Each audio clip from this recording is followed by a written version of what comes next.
Well, here we are again. The never-ending battle between Mitsubishi and Subaru. But this time, it's the little brothers. The Ralliart Lancer versus the new and improved 09 WRX.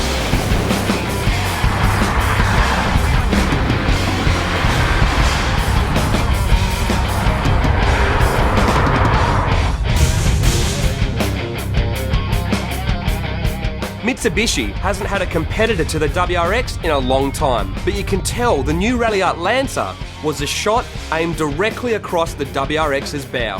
Firstly, don't be fooled into thinking it's a baby Evo, as it certainly isn't. Think of it as a grown-up Lancer, as it uses the same body shell and pressed steel suspension arms as the normal Lancer, meaning less track, narrower guards and wheels, and skinnier tyres. So instead of working backwards from an Evo, let's work up from a Lancer.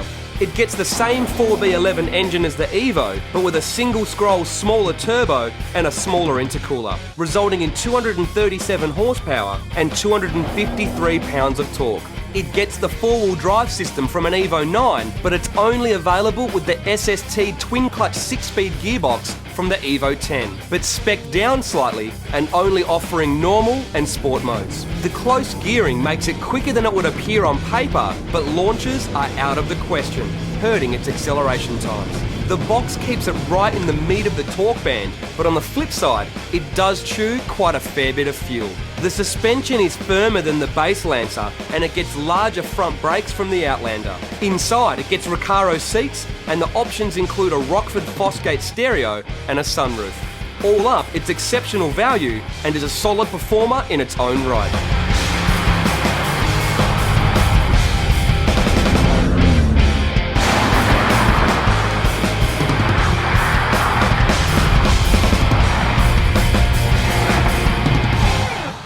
The new shaped WRX was heavily criticised for being too soft and losing its character.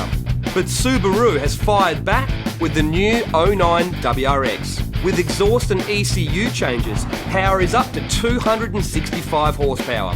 The 2.5 litre doesn't make more torque than the Ralliart, but does seem to have a wider torque band, and it now pulls all the way to redline. It also has better fuel economy too. The 5-speed manual box has been slightly revised, making it even slicker.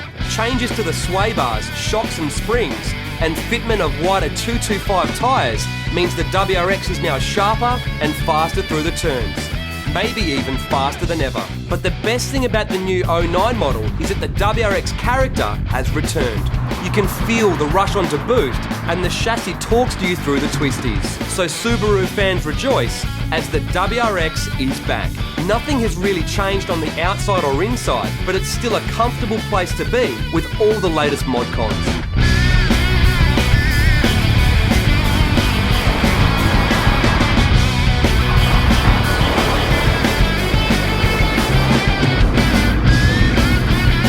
That's enough talk about the cars.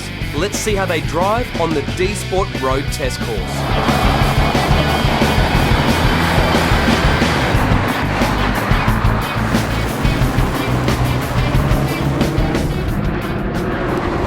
We are driving the 09 Subaru WRX. One of the biggest complaints about the 08 model was that the power band really fell on his face, but the 09 model seems to have figured something out.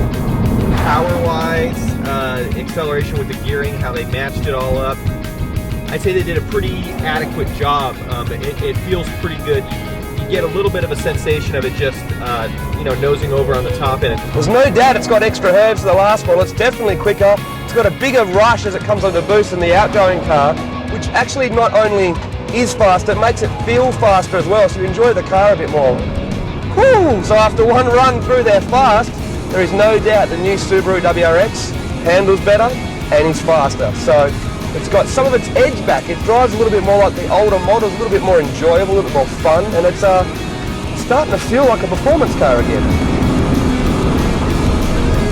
It responds. It's pretty fun.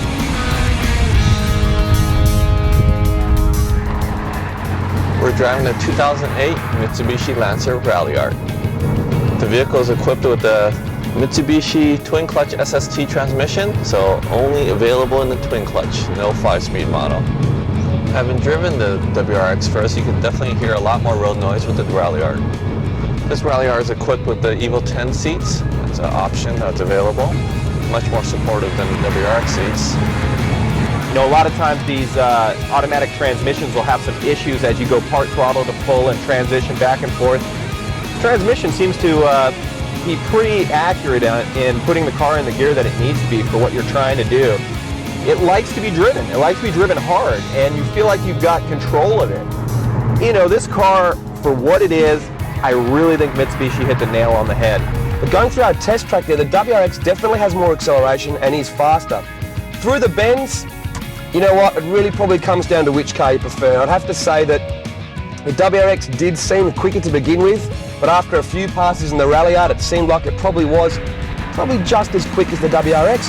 Maybe the WRX had a slight edge through there, but under brakes, the WRX definitely had the advantage. So I think overall, around a circuit or through a bit of road, I think the WRX is ever so slightly quicker, but the Ralliart is probably slightly easier to drive and inspires just a tad bit more confidence than WRX did. As far as just overall quality of the vehicle, I have to choose the WRX, and the fact that the vehicle just feels more solid. It feels more like it has more power. It's much more comfortable.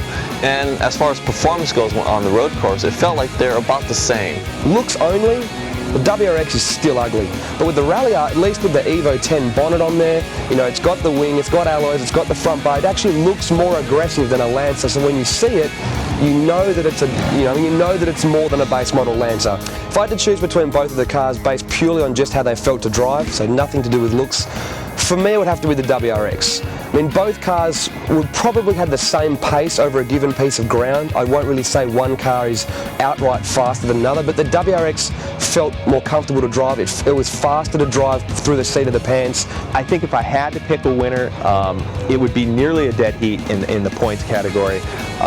For me to drive, I would probably have to lean towards the Ralliart. You know, I'm a sports car enthusiast. I like the sporty appearance of vehicles, and I think appearance, it wins in that category, hands down. You know, performance-wise, between this car and the Ralliart, it's pretty much on the same level in just about every category.